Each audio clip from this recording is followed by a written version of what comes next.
Questions to the Prime Minister. Question number 1, Mr. Jeremy Corbyn.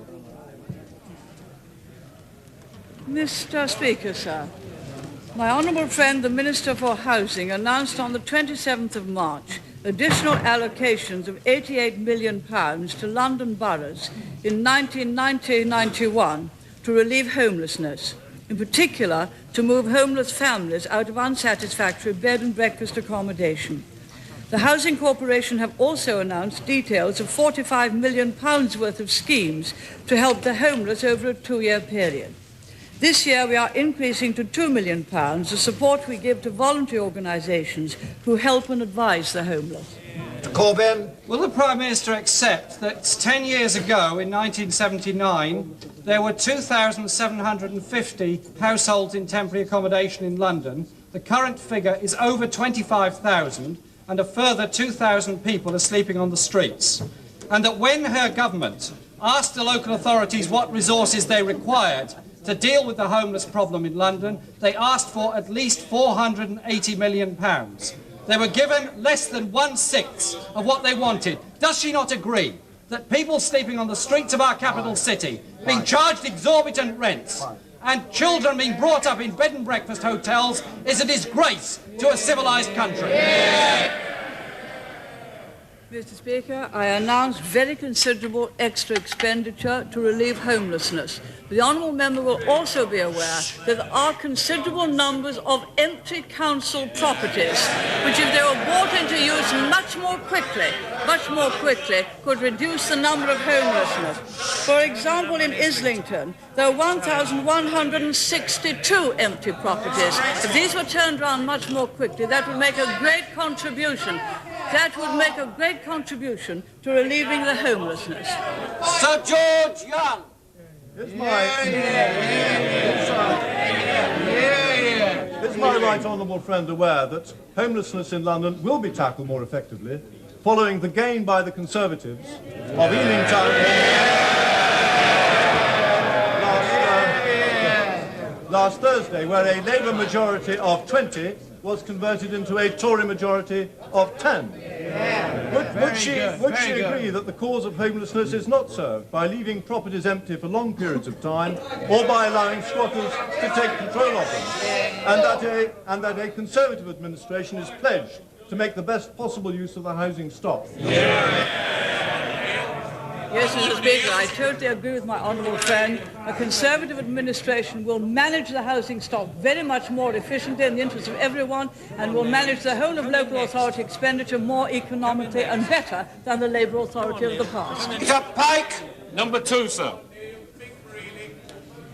Mr. Speaker, sir, this morning I had meetings with ministerial colleagues and others, including Chancellor Vranitzky of Austria, and received a delegation representing the Eisenhower Centennial Committee, led by Vice President Quayle of the United States of America.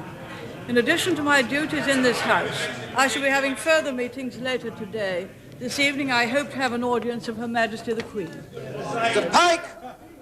Does the Prime Minister now recognise that due to the poll tax's failure to take into account ability to pay, and even despite the rebate system, many people cannot afford to pay the poll tax, nor could they afford to pay it even if the unrealistic and unattainable targets set by the government had been attained? What does she propose to do to help those people who can't pay the poll tax now? Mr. Speaker, those who have the lowest incomes get the most generous rebates, far better and a great improvement on the rebates under the old rating system. We are now, in fact, realising that a number of people don't know they're entitled to them if they didn't get them under the old rating system. And the honourable gentleman will have noticed that there have been, since the elections, advertisements telling people that they can apply for rebates and that they should do so before May the 27th. I hope they'll do so. With regard to ability to pay at the top end, may I remind the honourable gentleman that only 30% in England and 20% in Scotland of local expenditure is met by community charge. The other is met both by the taxpayer and also by business. And with regard to income tax, people pay heavily, the richer pay heavily, therefore, towards local services the Honourable Gentleman will recall the figure from Social Trends. The top 10% of incomes pay 40% of income tax.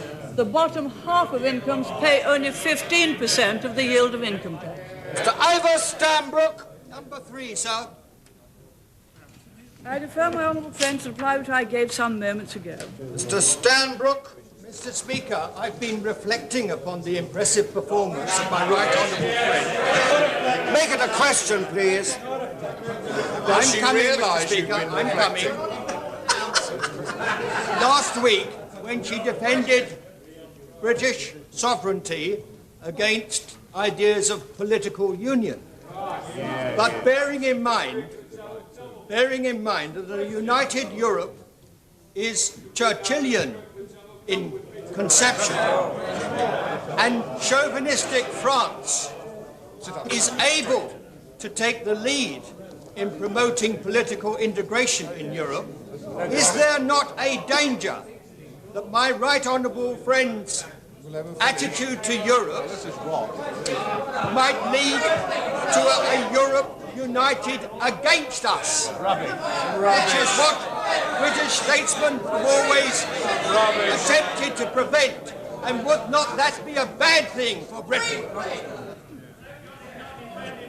Mr. Speaker, Winston Churchill was absolutely staunch. We should all be united in defence of freedom, and that is NATO. It is NATO which has kept our freedom. With regard to the European Economic Community, we are a very prominent member of the European Economic Community, and we are leading the field as far as bringing about the single market in Europe is concerned. And I think that our voice is well heard, and that most of the other members take similar views to us on the question of retaining their own sovereignty and accountability to their own parliaments. Mr. Neil Kinnock.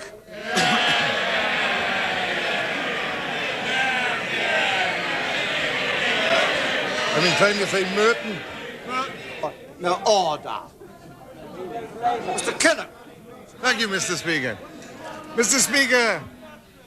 Mr. Speaker, can the Prime Minister tell us why, under her government, the inflation rate in Britain is 40% higher than the European average?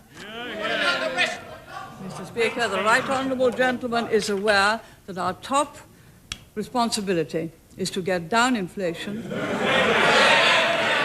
that the way to get down inflation is to increase the price of money. That is why the interest rate is 15%, and that one of the reasons, which I'm sure he will approve, that inflation is higher than it should be, is that we were fearful of having a very bad recession after the stock exchange crash of 1987. We did, in fact, therefore, get the growth going a little bit too fast, and that is why, in fact, we have, in fact, to reduce and squeeze out the inflation now. But isn't the Prime Minister yet aware that the major danger of recession comes directly from her policy of maintaining the highest interest and mortgage rates anywhere in the developed world? Won't she at last acknowledge that the major reason for inflation, the major single reason, is her policy of high interest rates, that she's the inflation maker in chief? When is she really going to start fighting inflation and get those interest rates down? Mr. Speaker, is the right honourable gentleman suggesting that we reduce inflation by reducing interest rates and increasing growth? That, in fact, at the moment, would take inflation to the sort of level we saw under his Labour government. Mr. Speaker, isn't that the final confession of failure of the right honourable lady? She's got the highest inflation in Europe, the lowest growth rate in Europe, and the only way she knows to rescue her economy is somehow to plunge us into recession. Why doesn't she acknowledge that failure, change policies, sponsor growth, and get out of the threat of a recession and the inflation? I don't think the right honourable gentleman understood what I was saying to him last time. If he pursues those policies, he would have inflation back to Labour levels of 26%. Mr. Philip Oppenheim. On the floor, sir. I refer my honourable friend to the reply which I gave some moments ago. Oppenheim. Would the Prime Minister agree that when it comes to the real business of being a good European, that the rhetoric does not match the reality when it comes to some of our European partners? Will she confirm that Britain is in the lead when it comes to single market directive implementation. And wouldn't it behoove countries like Germany and France to clean up their act when it comes to the single market before preaching to us about airy-fairy concepts such as political and economic union? Yes, Mr. Speaker, we are in the lead in implementing the directives which the European Community has agreed, and it is acknowledged that we are in the lead. We were in the lead in policies to get down the agricultural surpluses. That succeeded. And we were in the lead in getting a sensible budget in Europe. We have taken a very formidable part and are very good Europeans. Mr. Douglas Hoyle. Number 5, sir. I refer the honourable gentleman to the reply which I gave some moments ago. Well, With a badge on. Does the Prime Minister agree with the remarks made by our honourable but courageous friend, the Honourable Member for Wirral South, that the time has come for her, like Len Hutton, to take her battle ball home, or like Stan Matthews to hang her boots up, and to vacate 10 Downing Street, to retire to her large house in Dulwich?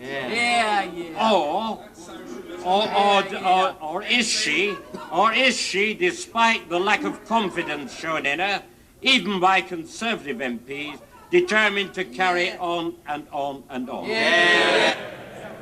Well, Mr. Speaker, if the honourable member wishes me to go, it can only be because she thinks that my going will be to the advantage of the Labour Party. John Hannam. Hannam.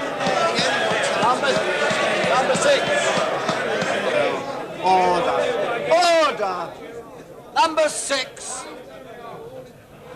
I refer my honourable friend to the reply that I gave some moments ago. Mr. Hannam. Speaker, is my right honourable friend aware that in Exeter, the local Labour-controlled council has caused great distress to many elderly and low-income people by sending out community charge bills without the proper rebate deductions? And will she take the necessary steps to ensure that the generous government rebate scheme is properly applied by all local authorities? Yes, Mr. Speaker. Where someone had been receiving a rebate under the old rating system, the local authority should be very well aware and be able to take it off the community charge amount which they would pay. Where they're entitled to transitional relief, they should also know how much that relief is and deduct that from the total community charge. There are a few cases where the local authority will not know because the rebate scheme under community charge is more generous than it was under rates, and those people really must inquire, make their own application, and others must check that the right figures have been put in their demand. I hope they will do so as soon as possible.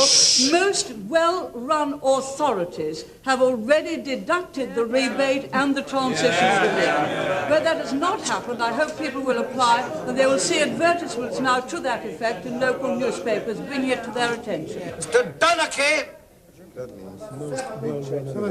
refer the honourable gentleman to the reply which I gave some moments ago. Donachie. During your busy day, Prime Minister, would you spare a thought for the people of Kashmir who have been murdered, raped and illegally imprisoned by the Indian Army? As a titular head of the Commonwealth, would you bring all pressure to bear upon India?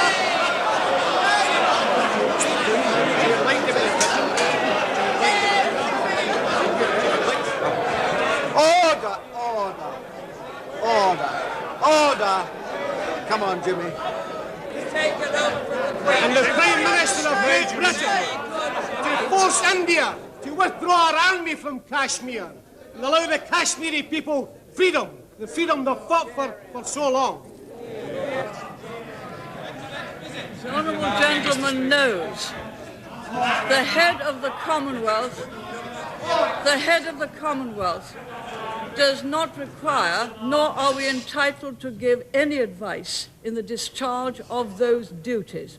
With regard to our own responsibility, naturally we're in touch with both India and Pakistan, that we hope this very difficult situation with regard to Kashmir will be solved peaceably and by discussion between the ministers of the two countries. Private notice question, Mr. David Atkinson.